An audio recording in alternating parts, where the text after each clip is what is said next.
이정현 의원님 모셨습니다. 어서 오십시오. 네, 그렇습니다. 아이고, 역시 오래간만에 저 방송 뵈니까 역시 달변이라고 그러니까 아닙니다. 철학이 쫙 있어가지고 아닙니다. 그냥 거침없이 대본 없이 하셔도 방송은 워낙 그 전에 그런 말이 있었어요. 그러니까 이 정치인 중에서 그러니까 말하자면 평론가를 능가하는 이 달변가가 우리나라에 몇 분이 있는데 그 중에 이정현 의원님 황송한 말씀입니다. 전혀 아닙니다. 그리고 저 홍준표 전 대표 공교롭게 두 분 다 새누리당 당 대표 하셨는데 그분은 또 그분대로 또 말하자면 말에 펀치가 있죠. 홍준표 대표하고는 요즘 가끔 만나시나요? 아니요, 최근에 못 뵀습니다. 그분 요즘에 좀 왜 조금 어떻게 평가하십니까? 홍준표 대표. 저는 지금 제 하고자 하는 좀 시대 과제, 새로운 정치 세력화가 너무 중차돼서 일절 남을 보지도 않고 평가도 안 하고 알려고도 하지 않습니다. 다른 누구도. 그러십니까? 아니 근데 새로운 대안 말씀해 주시기 전에 문재인 이 세력의 특히 조국 관련 무슨 선거 개입 관련 조국 사태는 어떻게 보세요? 저는요 조국 사태를 넘어서 문재인 정부 2년 반을 이제 지켜보고 그냥 많은 문제점이 있지만 요약을 해가지고 딱 정리하신다면 삼정문란이라고 정리를 하고 싶어요. 삼정문란. 삼정문란. 삼정이 뭡니까? 하나는 이제 조세문란이고 조세문란. 또 하나는 저는 이제 법치문란이고 그렇지. 또 하나는 이제 인사문란이고 이 세 가지를 지적을 하고 싶은데요. 그냥 제가 짧은 지식으로 거의 모든 세계 혁명은 이 조세문란에서 비롯됐거나 또는 우리나라를 포함한 많은 정치에 말하자면 뒤끝이 안 좋은 그러한 것들이 법치와 인사 의 문란에서 비롯됐다고 생각합니다. 그런데 당장 우리가 역사책에서 배웠지만 우리나라도 이 삼정문란으로 사실은 결국에 같은 1910년을 맞이했지 않습니까? 그렇죠. 아주 중대한 문제라고 생각을 합니다. 첫째 이제 조세문란 부분을 좀 얘기를 하자면 아주 쉽게 한번 얘기를 하십시다. 국가의 이제 예산이 국가 재정을 아주 방만하게 운영을 합니다. 왜 방만해지냐면 사실상 선거를 의식하거나 자기 지지자들을 의식을 해 가지고 선심을 쓸 때 돈으로 쓰거든요. 사업으로 쓰거든요. 이렇게 하게 된다고 한다면 뭘 전제로 해야 되냐면 일단 재정 수입을 전제로 한 재정 지출 계획을 세워야 되지 않겠습니까? 근데 재정 수입은 국민들이 잘 알다시피 지금 완전히 저성장 시대에 접어 들어가서 지금뿐만 아니고 앞으로도 한 20년 동안 고도 성장을 하기가 어렵다는 것. 그래서 재정 수입이 왕창 늘 수 없다는 것은 천하가 다 아는 사실입니다.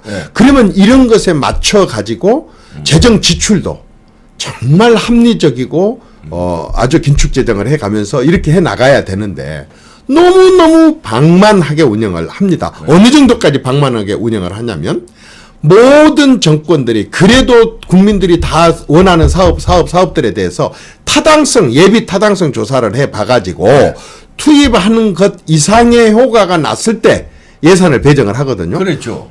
그런데 저는요, 물론 아주 동계올림픽을 하다든 특별한 경우를 제외하고는 거의 예비 타당성을 면제하는 일반적으로 면제라는 이런 사례는 정치하면서 들어본 적이 없습니다. 아주 극히 드문 예를 제외하고. 그런데 예비 타당성 조사를 없애겠다, 면제를 하겠다.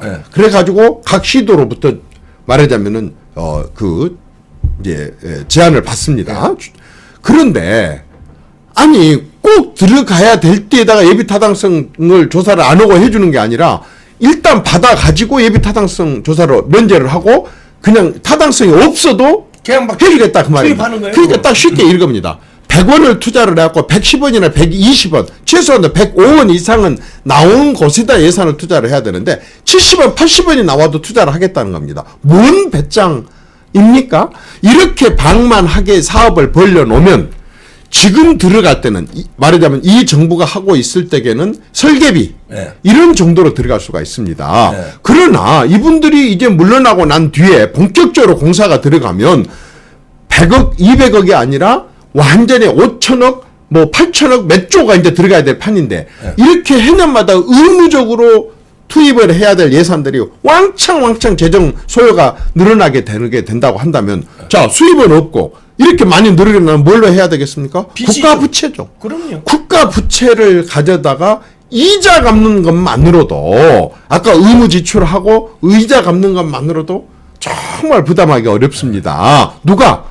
우리 후손들입니다. 지금 10대, 20대, 30대, 40대 우리 후손들이 앞으로 이걸 부담을 해야 되는데 지금 이 문제에 대해서 전혀 후손 앞으로 부담해야 될 사람들이 문제의 심각성을 느끼지 못하고 그러게요. 있습니다. 네. 두 번째는 그래서 세계 모든 혁명들은 바로 이러한 방만하게 집권 세력들이 쓰는 것을 막기 위해서 다 혁명들이 일어났던 것입니다. 국민혁명이. 그 다음에 법치입니다. 저는요 정말 이 정부만큼 법을 우습게 하는 사람들은 처음 봤습니다. 처음이에요. 이렇게 보면 됩니다. 이렇게 보면 됩니다. 일반 행정 공무원들은요 정권들이 늘 교칙이 되기 때문에 사실 법을 따르려고 하고 제도와 시스템에 맞춰서 하려고 합니다.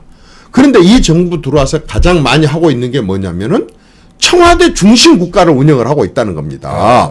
청와대 중심 국가, 대통령 중심 국가도 아니고 청와대 중심 국가입니다. 그건 무슨 얘기입니까? 청와대 비서실 중심 국가로 운영을 한다는 거죠. 그런데요, 제발 국민들이 좀 알아주셨으면 좋은 게 하나 있습니다. 청와대 대통령 비서실이라고 한 것은 말 그대로 보좌하는 기구입니다. 그렇죠. 자기들이 결정을 했어도 안 되고 자기들이 집행을 했어도 안 되고 자기들이 그것에 대해서 직접 반응을 보였어도 안 됩니다. 누가 해야 됩니까? 행정부처가 해야 됩니다. 그렇죠. 요즘에 공무원들 얼마나 실력 좋습니까? 네. 얼마나 어려운 시험 뚫고 들어옵니까? 100만 명이 넘는 각 부처의 공무원들과 자문단들과 또 산하기관들이 있습니다. 네. 이분들이 오랫동안 수십 년 동안 오늘날 대한민국을 이렇게 다 만들어 오는 다 말하자면은 기획하고 해왔던 사람들 아니겠습니까? 네. 이 행정부처에다 맡겨야 되는데 이 행정부처를 로봇 만들고 완전히 이 사람들을 허수아비 만들고 극소수입니다. 최고로 많이 늘린다고 하더라도 청와대 인원은 한계가 있습니다. 청와대 몇백 명의 인원을 가지고 국정 전반을 지금처럼 이런 식으로 판단을 하고 결정을 하고 집행을 하고 심지어는 정당에 대한 논평, 검찰에 대한 논평까지도 청와대가 다 하고 앉아있게 된다고 한다면 이보다 더한 청와대 중심 국가는 없습니다. 어떻게 하겠습니까? 여러분 한번 생각해 보십시오. 인간의 한계가 있는데 이 숫자 갖고 어떻게 하겠습니까? 방법은 딱 한 가지입니다. 현 정부는 말을 잘 안 듣고 바른 소리만 할 것 같으니까 안 믿고 뭔 일은 청와대 중심으로 해야 되겠다고 도 결국 바깥의 세력들한테 들어올 수밖에 더 있습니까? 바깥 세력을 보입니까? 안 보입니다. 그래서 뭐라고 합니까? 야당들이 하고 있는 섀도우 캐비넷을 저는 운영하고 있지 않느냐 싶습니다. 섀도우 캐비넷을 운영하고 있단 말은 뭔 말입니까? 이렇게 중요한 정책들을 결정을 하는 것을 거의 다 중요한 그런 것들을 갖다 검토하고 논의를 하는데 보이지 않는다? 그게 비선실세인 겁니다. 그렇죠. 비선실세가 곳곳에 정책마다 다 있게 된다고 한다면 또 큰 문제가 있습니다. 중요한 사안을 결정하는데 밖에서 결정하다면 제일 문제가 뭔지 아십니까? 정보가 새 나간다는 겁니다. 정보입니다. 돈 버는 것도 정보만 알고 있으면 누구든지 돈을 벌 수 있습니다. 그렇죠. 저는 그런 부분들이 우려스럽다는 것입니다.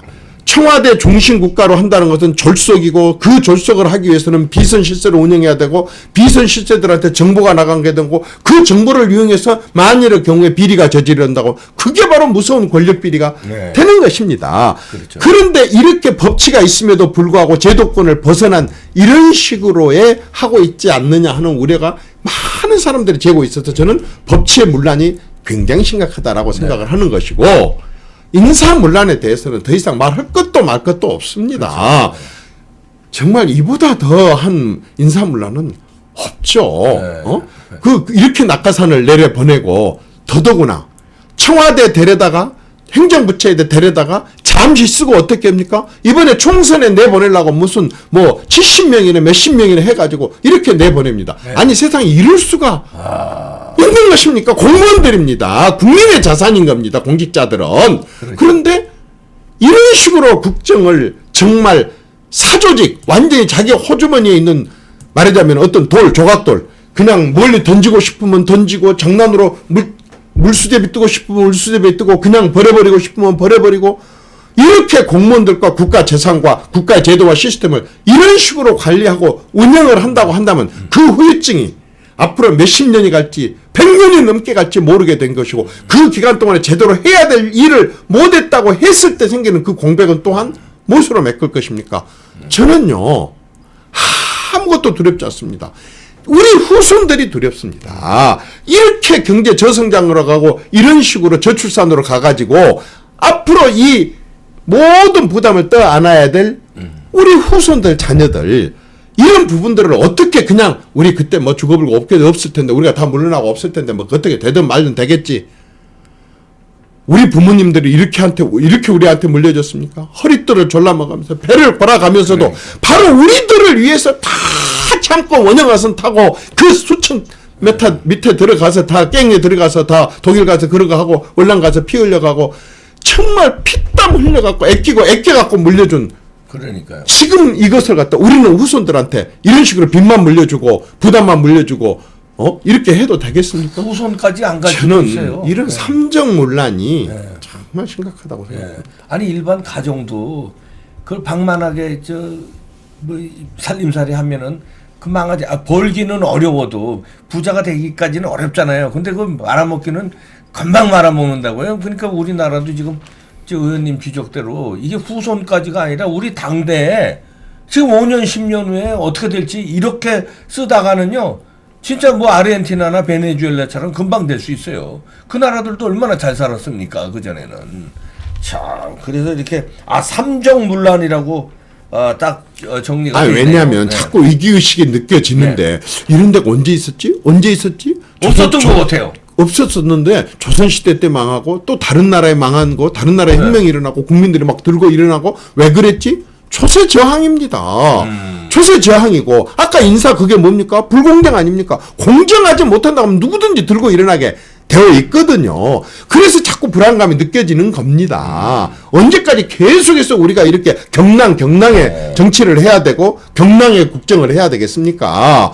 저는 정치인들만의 나라가 아니라고 봅니다. 그렇다고 한다면 이런 경랑을 막아야 되고 그렇게 해서 저는 정말로 이 사람들 갖고는 안 되겠다. 새로운 정치 세력들이 형성이 돼 가지고 이런 것들을 정말 일거에 바로 잡아야지. 이걸 갖다 길게 보고 언젠가 좋아지겠지. 언젠가 좋아져요?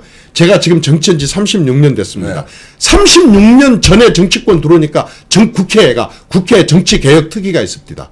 36년이 지난 지금 국회 정치개혁특위가 있습니다. 그런데 정치개혁이 됐습니까? 이렇게요. 한없이 미루고 누가 해주겠지. 그 다음에 해주겠지. 또 선거하고 물갈이 되면 되겠지. 안 돼서 36년 동안 지나갔고 와갖고도 지금도 이런 개판 정치를 하고 있지 않습니까? 이런 막장 정치를 하고 있지 않습니까? 이런 걸 막을 수 있는 방법은요. 한 번 정도는 제가 말한 대로 물갈이 말고 판갈이를 한번 해야 됩니다. 완전히 새로운 세력들로. 판갈이를 어떻게 해야 되는 거예요? 판갈이를 해야 됩니다. 판갈이를 어떻게 해야 되느냐. 말 그대로요. 이 시대 국민 수준에 맞는 정치인들을 뽑다는 겁니다. 무슨 얘기냐. 정말로 각 분야의 현장 전문가들이 있습니다. 박사학위 없어도 됩니다. 현장 전문가들이 많이 있습니다. 제가 만나봅니다. 36살짜리, 7살짜리, 39살짜리, 41살짜리 대기업의 부장이나 이사급들을 만나면 이 사람들이 팀장이 돼가지고 국제 무대에 가서 5조짜리, 8조짜리, 심지어는 22조짜리 프로젝트를 따옵니다. 그렇죠. 세계 각국의 SOC라든가 그 밖에 어마어마한 플랜트 사업이라든가 이런 것들을 누가 해오냐면요. 대한민국의 36, 37, 41살짜리들이 맞아요. 자기 팀을 데리고 하고 있습니다. 맞아요. 이렇게 똑똑한 사람들이 일을 해줄 수 있는 여건과 환경, 법안이라든가 규제 해제라든가 이런 것들 해줘야 될 거 아니겠습니까? 이런 걸 할 수 있는 사람들을요. 이제는 좀 국회에 들어왔으면 좋겠어요. 그 다음에요. 대기업 말고 중소기업 말고 그 사이에 있는 중견기업이 있습니다. 예. 이 중견기업들은 예산도 많고 인원도 돈도 많습니다. 자본도 많고 인원도 아주 훌륭한 인재들이 많습니다. 대기업만큼 큰 항공모함 움직이기만큼 어렵긴 그렇게 한 것이 아니라 아주 쾌속전 같이 이렇게 합니다. 그래서 많은 없어져 갈 수 있는 좋은 기술을 가진 기업들이 어려워졌을 때 R&D도 M&A도 얼마든지 할 수 있고 R&D 투자도 얼마든지 할 수 있고 이런 중견기업들도 이제 제대로 뒷받침을 해줘야 됩니다. 네. 이 속에서 근무한 사람들이 들어와서 얘기를 해야 됩니다. 네. 국민의 99%인 중소기업도 그 속에서 제대로 뛰면서 정말 규제에 대한 아픔을 느껴본 사람들 네. 이런 사람들이 들어와서 얘기를 해야 되고 제가 더 놀란 건 뭐냐면은 재래시장이나 이런 데 가서 봐보면 소상공인들이 젊은 사람들이 있습니다. 네. 대화 나눠보면요 정말 똑똑합니다. 이 사람들 아버지 세대 때 뭐 벌었던 그런 방식하고 틀립니다. 포장지도 자기들이 정말 이쁘게 디자인을 하고 인터넷을 통해서 막 이런 식으로 판매를 하고 이렇게 하다가 보니까요 아버지 때 벌었던 보다 5배, 10배를 더 버는 사람들도 있어요. 이런 사람들이 들어와서 우리 소상공인들이 커가는데 뭐가 문제입니다. 라고 하는 것을 목소리를 낼 수 있어야 된다 그 말입니다. 그래서 저는 현장 전문가들이 다수 들어와야 되는데 예를 들어서 경제인들도 정말 의도적으로 배치를 해가지고 한 50명 정도 5, 60명 정도의 경제인들이 제대로 대기업, 중견기업, 중소기업, 소상공인 또는 금융 전문가 또는 뭐 여러 가지 것이나 미시를 제대로 볼 수 있는 이런 전문가들이 들어와 가지고 경제 문제에 관한 하는 여야 따로 할 것 없이 우리가 뭉쳐서 말이야 이렇게 하자 저렇게 하자 해 가지고 제대로 경제 발전에 뒷받침 될 수 있는 사람들이 들어와야 됩니다. 정말요 제가 좀 그냥 마음속으로만 품고 있었는데 저는요 이런 새로운 정치 세력들이 형성되면요 우리 반기문 총장님 같은 분이요 비례대표로 국회 들어오셨으면 좋겠어요. 그래갖고 이런 분들이 국회의장을 좀 맡아주셨으면 좋겠어요. 왜냐? 내가 36년 정치를 하면서 내 눈으로 본 정치 중에요. 그 난다 긴다 하는 청와대의 그 무소불위의 권력들이 꼼짝을 못한 국회를 한 서너 분 때문에 본 적이 있습니다. 그게 바로 이재형 국회의장님 또는 윤길중 국회의장님, 이만석 국회의장님 이런 어른들이 딱 국회의장석에 버티고 앉아있으면요. 여당이 아무리 밀어붙이고 싶고 수로 힘으로 해보고 싶어도요. 절대 못합니다. 사절단을 보내고 애걸복걸을 하고 사정을 하고 또 설명을 하고 안 되니까 할 수 없이 양보를 해서 여야 간에 타협을 하고 이렇게 합니다. 그렇죠. 저는 이렇게 반기문 같은 이런 어른들이 국회의장석에 딱 앉아서 뭐가 그분이 더 욕심이 있겠습니까? 딱 앉아갖고 정말 이렇게 밀어붙이려고 그러고 야당 존재를 무시하고 이런 식으로 무슨 4+1 해가지고 2중대도 부족해서 3중대, 4중대 플러스 1까지 동원을 해갖고 하는 이런 정치에 대해서 절대로 용납을 하지 않는 이런 국회의장. 그러면서도 정부 외교로만 할 수 없는 공공외교, 의원 외교로의 반기문 총장 같은 분만큼 잘할 수 있는 분이 있습니까? 대한민국 국회의장의 직함을 가지고 시진핑 만나고 가서 미국에 가서 도대체 너가 이런 식으로 주둔비를 이렇게 하면 안 돼 하고 가서 직접 대화를 할 수 있는 전 세계 아프리카하고 동남아하고 완전 중앙아시아하고 이렇게 다니면서 국익에 대한 의원 외교, 공공 외교를 펼칠 수 있는 이런 어른들이 좀 들어와서 계시고 그러면서도 20대들이 20명 이상 아까처럼 20대, 30대, 40대들 60%, 180명 이상 정말 여성들도 이제는 정말 한 40% 이상이 들어와 가지고 50대, 60대, 70대, 80대가 120명, 한 40%. 이런 식으로 한 새로운 정치 세력들이 전문가들로 젊은 사람들로 다양한 분야에서 들어온 사람들로 새로운 정치 세력이 형성됐을 때 저는 정말 국익에 도움되는 정치 국민들이 원하고 바라는 정치, 사랑받을 수 있는 정치가 될 수 있다고 반기문 씨하고 그러면 그런 얘기가 좀 제가 감히 어떻게 얘기를 해봤겠습니까만은 저는 앞으로는 진짜 그런 제안도 정말 좀 하고 싶습니다. 실제로 국가를 위해서 솔직히 그분 체면이 전 세계 유엔 사무총장을 하셨는데 무슨 대한민국의 국회의원 한 사람의 국회의장이 무슨 욕심이겠습니까? 우리 욕심, 국민의 욕심 같아서는 그런 경험과 경륜을 가진 분이 우리 살아생전에는 볼 수 없으니 그런 경험과 경륜을 한번 국가를 위해서 헌신한다 셈 치고 이렇게 말하면 희생해 준다 셈 치고 해 주시면 어떠겠느냐 그런 말씀을 드리는 겁니다. 그때 참 그 반기문 총장, 유엔 총장 그만두고 한국 들어오셨을 때 국민들이 많이 기대했는데 그 어떻게 어쨌든 과거는 과거고요. 지금 그분의 이러한 어마어마한 달란트와 어마어마한 그 인맥과 네트워크는 그대로 살아 있는 거니까 네. 우리가 그걸 사장시키지 말고 이분은 좀 괴롭고 힘들더라도 국민이 좀 모시자는 겁니다. 국민이 좀 모시자는 겁니다. 국가를 위해서, 국민을 위해서. 좋은 얘기네요. 네. 그런 의미에서 앞으로 그러면은 지금 새로운 당을 만드신다는 겁니까? 아니면 어떻게 하신다는 겁니까? 뭐 정치가 결국에 가서는 정치인이나 정치는 선거를 하는 겁니다. 선거를 한다고 하는 것은 결국에선 새로운 정치 세력들도 끝에 가면은 이제 정당 형태가 되는 거고 그렇게 해서 뭐 창당 얘기도 나올 수 있습니다. 그러나 지금 제가 문제를 던지는 것은 내가 하겠다는 게 아니에요. 내가 뭐 무슨 안철수 방식으로 손학규 방식으로 내가 당을 만들어서 내가 어떻게 해보겠다가 아니라 지금 저는 제가 36년 정치를 하면서 바닥에서부터 다 체험을 해봤습니다. 국회의원 비서관을 해갖고 삼성 국회의원을 해봤고 사무처에 간사 병으로 들어가서 16계단을 올라가지고 당대표도 해봤고 또 청와대도 근무를 해봤고 지역감정의 한 중심인 호남에 가서 새누리당으로 정말 24년을 내가 정치를 하면서 수없이 떨어지다가 두 번 당선되기도 해봤고 이런 경험을 토대로 하면서 저는 솔직히 여러분들이 막 이렇게 뭐 내가 어디 자리에 앉아 있을 때 또 내가 욕 먹을 때만 기억하시죠? 사실요. 저 아웃사이더였습니다. 엄청난 왕따였습니다. 그렇죠. 네, 36년 내내가 제 왕따였었습니다. 근데 그렇게 하는 것이 저한테는 공부였습니다. 도움이었습니다. 왜냐하면 저를 왕따를 시켜주니까 제가 바르게 보고 건의를 해도 안 먹히지만은 그러나 바르게 보려고 하는 시각을 키워왔거든요. 거기다 지난 3년 동안 무소속으로 이제 밖에 나가서 그동안의 경험을 쭉 정리를 하면서 해봤던 게 이 문제를 풀 수 있는 방법은 물갈이를 해갖고는 도저히 안 되겠구나. 새로운 정치 세력을 형성을 하는 판가리를 해야 되겠구나.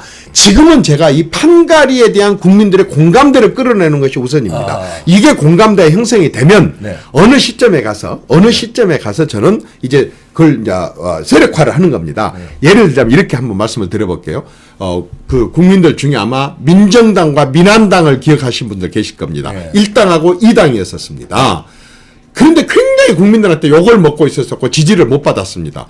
둘 중에 하나를 골라라면 할 수 없이 여기는 아니면 여기를 고르겠지만 정말 두 당 다 마음에 안 든다.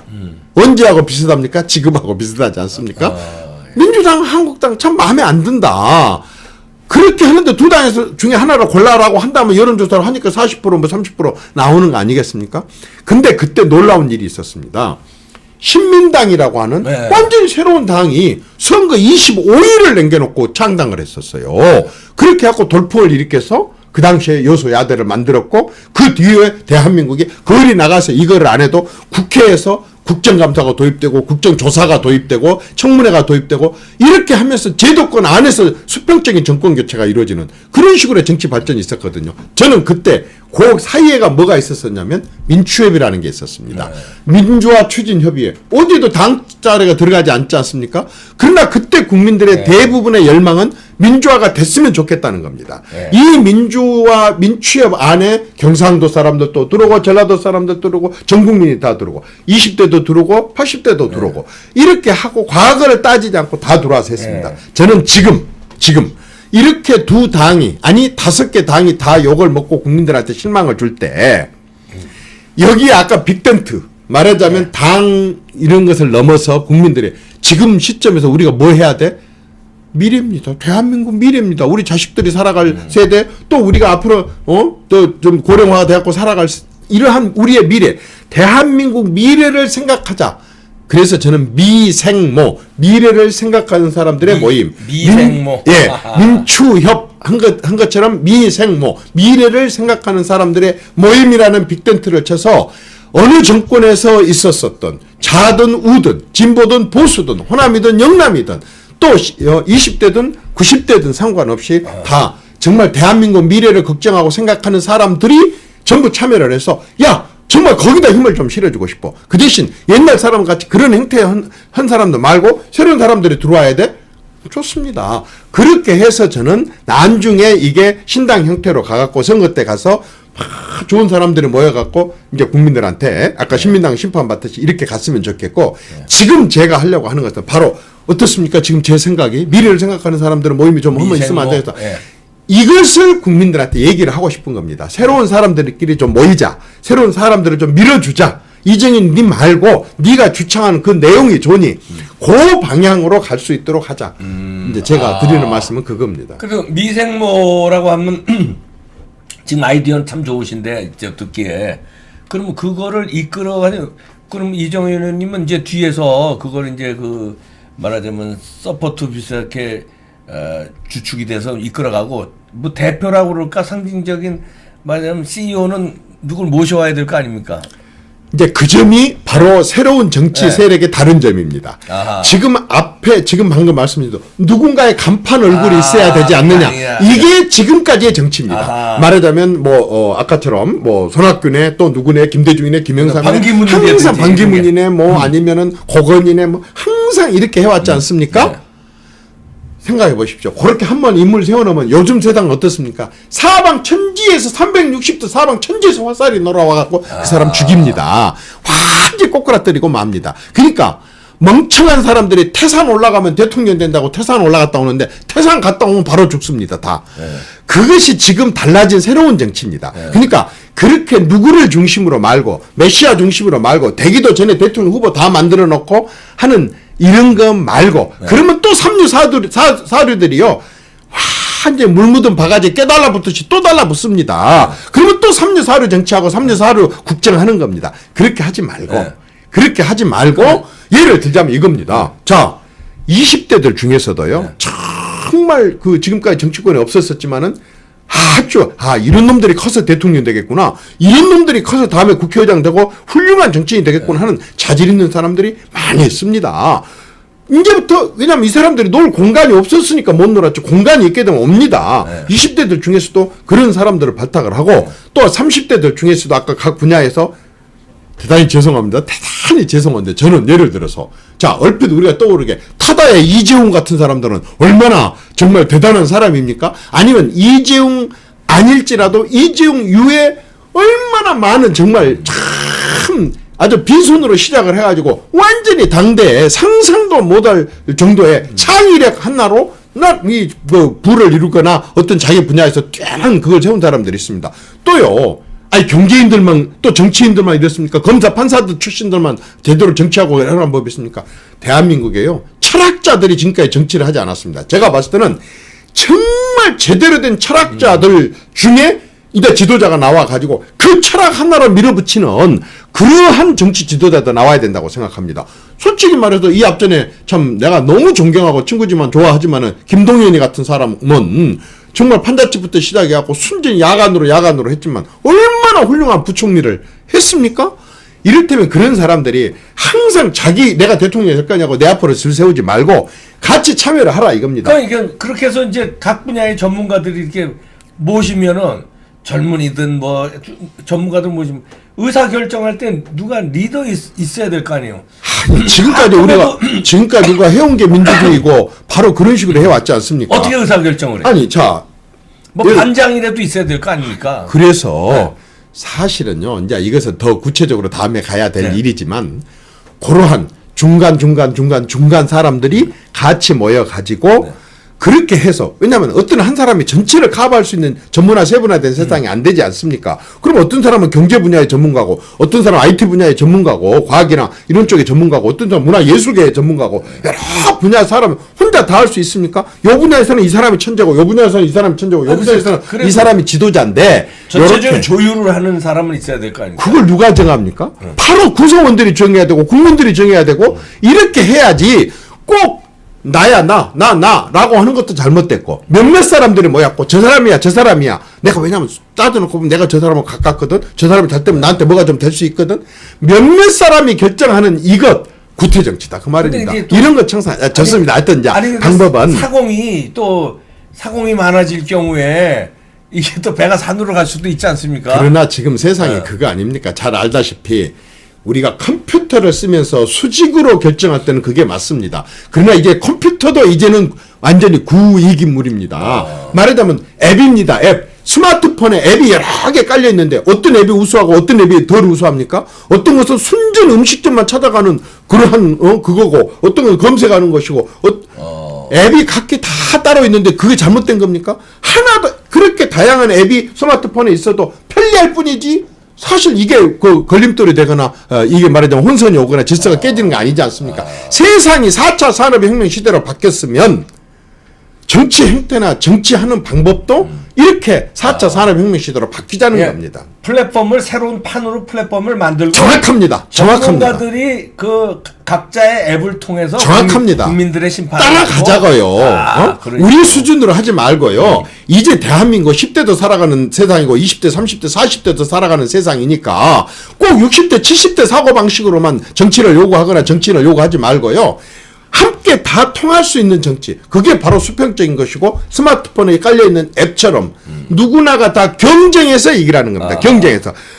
저는 요즘에 TV를 잘 안 봅니다만 가끔씩 보는 게 있습니다. 뭡니까?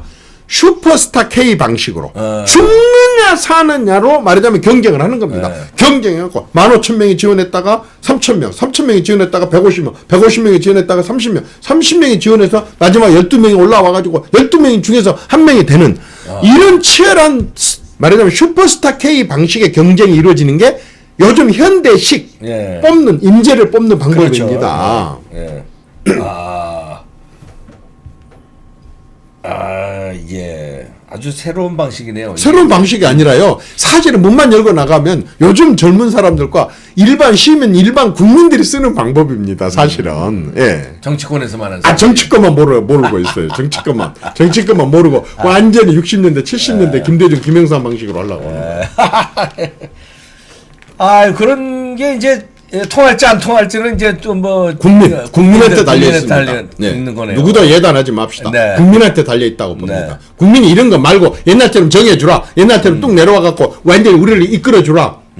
그렇게 원한다면 또 그런 정치 해야죠. 국민이 자기 수준 이상의 정치인을 어떻게 갖겠습니까?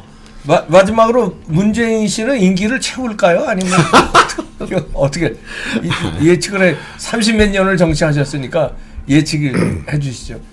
임기 채울까요? 아니면 임기 후엔 또 어떻게 될까요? 제가 어떤 제가 얘기할 그런 것은 아닙니다. 그런 거 아닌데 어쨌든 국가나 국민 생각하십시다. 정말로 국가나 국민을 생각을 하십시다. 그리고 정말 이 정부에 계신 분들한테 제가 꼭 부탁하고 싶은 거 있습니다. 여러분들이 평생 해왔던 단어, 평생 앞서왔던 단어, 그래서 그것으로 인해서 여러분들이 어디서든가 박수 받고 해왔었던 단어가 하나 있습니다. 뭡니까? 민주입니다. 민주. 얼마나 많은 곳에 민주라는 단어를 썼고 민주를 앞세웠고 민주에 썼습니까? 그런데 한번 물어봅시다. 민주의 반대가 뭡니까? 독재지. 독재예요? 네. 공산인가? 전혀 저하고 생각이 틀립니다. 독재는요, 말 그대로 혼자 계속 지배하는 거 아닙니까? 네. 독재는요, 이승만도 박정희도 아닙니다. 김일성, 김정일, 김정은으로 이어지는 혼자 계속 하는 게 독재입니다. 독재는 혼자 계속 하는 거라고요. 민주의 반대말은요, 그냥 제가 지어냈습니다. 민졸입니다. 국민을 죄인으로 하느냐, 국민을 졸로 하느냐. 졸로 보느냐. 저는요, 간단한 말 같죠? 정말 정치하는 사람들이 새겨야 될 말입니다. 말로는 민주, 국민을 주인으로 한다고 하면서 국민을 알기를 졸로 보는 너무 많은 경우가 있지 않습니까? 국민을 이만큼이라도 생각합니까? 국민의 수준을 생각하고 받들어 모셔야 될 대상으로 생각합니까? 언제든지 제가 호남에서 국회의원 되는 비결 하나 가르쳐 드릴까요? 저는요, 내 유권자, 내 주민들을 주인으로 항상 생각을 했었습니다. 그런데 나는 뭡니까? 주인으로 생각한다면 나는 머슴입니다. 서번트 리더십입니다. 나는 머슴입니다. 자, 어떤 민원이 있다고 생각합시다. 우리 사무실로 오세요?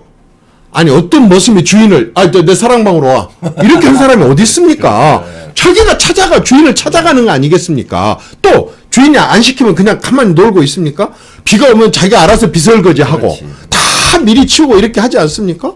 그게 바로 민주입니다. 국민을 주인으로 섬기는 것입니다. 그리고 국민이 찌푸리거나 국민이 싫어하거나 국민이 원치 않는 것은 파급적이면 안 하려고 하고 시간을 좀 걸리더라도 끌더라도 타협을 하고 대화를 하고 얘기를 하는 것. 네. 이게 저는 말하자면 민주입니다. 가장 민주를 많이 얘기했던 분들이시니까 제발 국민을 주인으로 하십시오. 국민을 절로 보면 국민들이 가만히 있습니까? 국민은요. 세종대왕 때도 하늘이 낸 백성이라 그랬습니다. 그렇죠. 국민은 하늘입니다. 하늘이 다 내려다보고 있는데 가만히 있습니까? 국민을 절로 보면 안 됩니다. 국민을 절로 보는 경향이 지금 이 정권의 상당 부분이 곳곳에 있습니다. 국민을 주인으로 하십시오. 늘 하셨던 말씀대로 그거 하나만이라도 약속을 좀 지키십시오. 네. 아, 와닿는 얘기네요.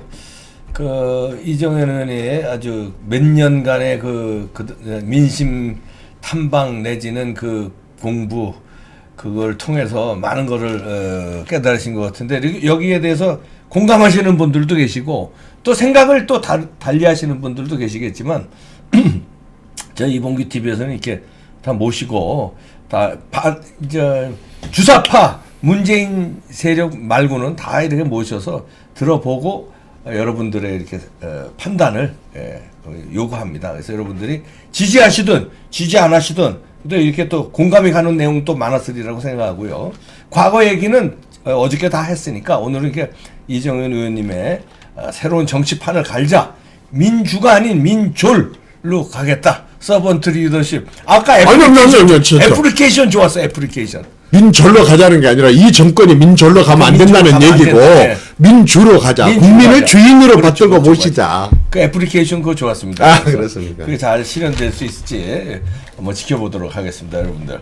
생각이 다르거나 그렇다고 뭐 비판하고 이런 것보다 일단 들어보고 지지는 어느 쪽으로 할지는 여러분들이 판단하시는 거예요. 저는 이렇게 장을 제 생각은 또 제 생각대로 있습니다만 초대 손님 모셔놓고는 초대 손님의 의견을 듣는 시간을 가졌습니다. 여러분들 즐거운 시간 가시고요. 구독도 이렇게 꾹 눌러주시고요. 내일 또 뵙겠습니다. 고맙습니다. 감사합니다. 고맙습니다. 예, 감사합니다.